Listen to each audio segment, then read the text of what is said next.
Sir కూటమి ప్రభుత్వం పనితీరు ఎలా అనిపిస్తుంది మీకు? ఎంతగా ఏముంది అందులోని? ఏమి ఇస్తున్నాడా? ఫ్రీ గ్యాస్ బండ్ అన్నాడు, ఒక నెలకు ఇస్తున్నాడు, ఒక కలసం ఇవ్వట్లేదు వాడు. మరీ ఘోరంగా ఉంది.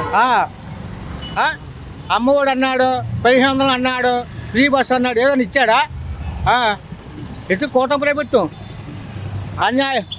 ఈ పథకాలు అమలు చేయాలంటే ఖజానాలో కొంచెం ఖాళీగా ఉంది. ఎత్తు కదా అప్పుడు జగన్ చేయలేదంటే అప్పుడు ఆ దగ్గర ఖజానా ఉందా? అప్పుడు ఉంది ఆ దగ్గర. బాగా ఇచ్చేసాడు,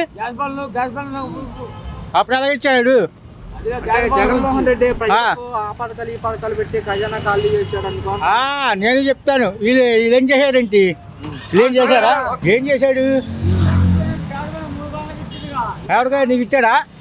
నీకు ఇచ్చాడా? అదే 150 ఇచ్చాడు, 50 ఎగదింగాడు. అందరికి ఇవ్వాలి ఇచ్చినప్పుడు.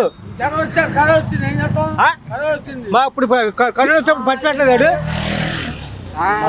ఇప్పుడు జగన్మోహన్ రెడ్డి ప్రజల తరపున పోరాడతాను ప్రజల్లోకి వస్తున్నారు, ఎలా ఉండబోతుంది అంటారేంటి? వస్తా అన్నాడు, వస్తున్నారు, చూడాలి ఏమైనా ఎలా ఉంటుందని.